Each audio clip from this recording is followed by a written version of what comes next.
Hello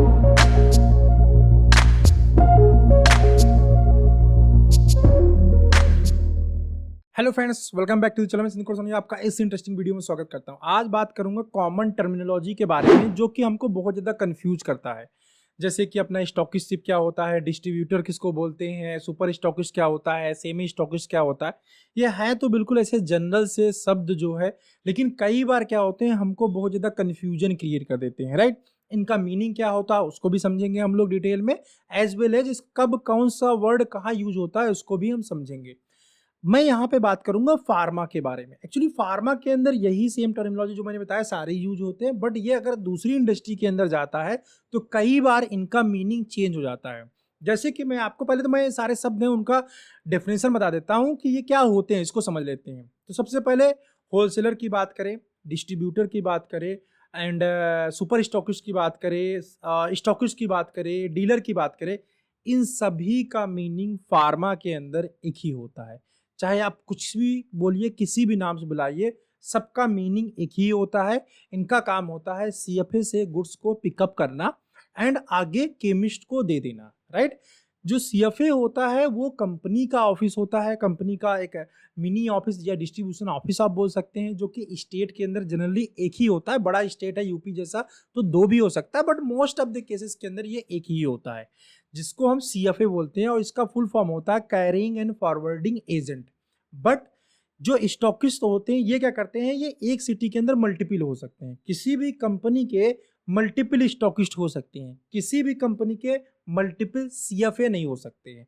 understand, multiple CFA मतलब एक से दो हो सकते हैं, वो भी पूरा एक जोन कवर करते हैं। जैसे यूपी के अंदर दो है, गाजियाबाद में या लखनऊ में बहुत सारी कंपनीज, तो उनको यूपी को आधे आधे पार्ट में डिवाइड किया कर दिया गया और वो लोग सप्लाई करते हैं। बट जो डिस्ट्रीब्यूटर होते हैं, होलसेलर होते हैं, स्टॉकिस्ट होते हैं, इन सब का मीनिंग फार्मा के अंदर एक ही होता है। और ये एक सिटी के अंदर मल्टीपल हो सकते हैं, मतलब किसी भी कंपनी के मल्टीपल स्टॉकिस्ट एक हेडक्वार्टर के अंदर होते हैं। और वो क्यों होते हैं, क्योंकि कई बार क्या होता है कि स्टॉकिस्ट जो होता है या होलसेलर जो होता है सारे केमिस्ट को कवर नहीं कर रहा होता है, राइट। कुछ को सप्लाई करता है, कुछ को सप्लाई नहीं करता है। तो कंपनी को क्या चाहिए, इक्वल डिस्ट्रीब्यूशन चाहिए। जो उसका फील्ड फोर्स है, मेडिकल रिप्रेजेंटेटिव, वो जहां जहां काम करता है वहां वहां सारे मेडिसिन की सप्लाई होनी चाहिए। बिकॉज ऑफ दैट रीजन ये मल्टीपल स्टॉकिस्ट बनाए जाते हैं। अब इनको अलग अलग नाम दे दिया गया है। जो फार्मा के अंदर सही नाम है बेसिकली वो स्टॉकिस्ट है, राइट। स्टॉकिस्ट ही ज्यादातर आपको लिखा मिलेगा कहीं पे, या होलसेलर लिखा मिलेगा। कुछ कुछ दुकान के आगे होलसेल भी लिखा मिलता है, राइट। कुछ लोग डिस्ट्रीब्यूटर भी लिखते हैं, बट फार्मा के अंदर जनरली हम यही वर्ड यूज करते हैं, स्टॉकिस्ट। मतलब जनरली स्टॉकिस्ट यूज होता है। अब लिखने को कोई कुछ भी लिख सकता है।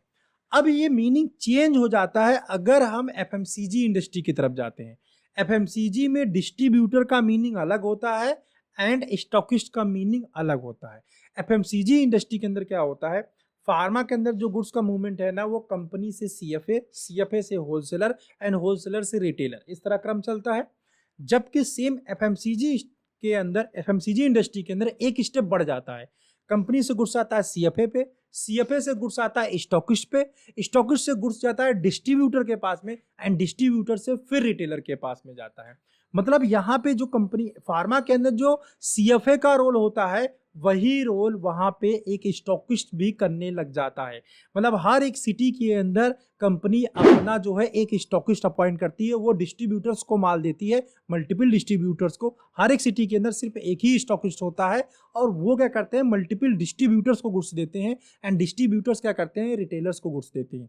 अब यहाँ पे ऐसा क्यों किया जाता है, ये ऐसा इसलिए किया जाता है, एफएमसीजी जो प्रोडक्ट्स होते हैं उनका फुल फॉर्म ही है फास्ट मूविंग कंज्यूमर गुड्स, मतलब ज्यादा बिकने वाले गुड्स। तो ज्यादा जब सेल होती है सप्लाई चेन को मेंटेन करने के लिए ऐसे एक स्टेप और यहाँ पे क्रिएट कर दिया गया है, राइट फ्रेंड। अब यहाँ पे सभी का मीनिंग एक ही होता है, बट यहाँ पे एक वर्ड आता है सेमी स्टॉकिस्ट। अभी सेमी स्टॉकिस्ट क्या होता है, स्टॉकिस्ट ही होता है, बट सेमी स्टॉकिस्ट वो होते हैं जो कंपनी से डायरेक्ट जुड़े नहीं होते। स्टॉकिस्ट सिर्फ का ही काम कर रहे होते हैं बट कंपनी से अथॉराइज नहीं होते पर्टिकुलर किसी कंपनी का, तो उस कंपनी के लिए वो सेमी स्टॉकिस्ट हो जाते हैं। जैसे मैं हूं, मैं क्या कर रहा हूं, मैं एबट का गुड्स बेचना चाहता हूं, तो मैं ले आऊंगा किसी और डीलर से माल लेके आऊंगा, किसी और स्टॉकिस्ट से माल लेके आऊंगा, बेचना शुरू कर दूंगा। लेकिन मैं क्या हूं, मैं कंपनी से डायरेक्ट जुड़ा हुआ नहीं हूं, कंपनी से डायरेक्ट नहीं जुड़ा हूं, उसके बावजूद भी मैं कंपनी का गुड्स बेच रहा हूं, तो उस कंपनी के लिए मैं सेमी स्टॉकिस्ट कहलाऊंगा, राइट, सेमी डिस्ट्रीब्यूटर मैं कहलाऊंगा। लेकिन मैं किसी और कंपनी के लिए स्टॉकिस्ट भी हो सकता हूं क्योंकि मैं उस पर्टिकुलर कंपनी से डायरेक्ट जुड़ा हुआ हूं। ओके, तो आई होप आपको सारे वर्ड के मीनिंग क्लियर हो गए होंगे। सबका मीनिंग होलसेल ही होता है, डिस्ट्रीब्यूटर ही होता है, सबका ये मीनिंग अलग ही, अलग अलग नहीं है, एक ही है, ठीक है। बट ये कंफ्यूजन हमें क्रिएट करते रहते हैं। फार्मा के अंदर फिलहाल इनकी मीनिंग एक ही है, और एफएमसीजी इंडस्ट्री के अंदर जो स्टॉकिस्ट की मीनिंग है वो मैंने आपको डिफर करके बता दिया, राइट। आई होप आपको ये वीडियो अच्छा लगा होगा, समझ में आया होगा। और आपके मन के अंदर क्या डाउट है, क्या कंफ्यूजन है, आप मुझे कमेंट में शेयर कर सकते हैं, मैं इसके ऊपर वीडियो बनाने की पूरी कोशिश करूंगा। एंड यस, ये वीडियो कैसा लगा, अगर अच्छा लगा हो तो एक लाइक कर दीजिए, चैनल को सब्सक्राइब कर लीजिए, और यस, डिस्क्रिप्शन को जरूर चेकआउट करिए, वहाँ और भी बहुत सारे इंपॉर्टेंट वीडियोज़ का मैं लिंक छोड़ के जाता हूँ। बाय।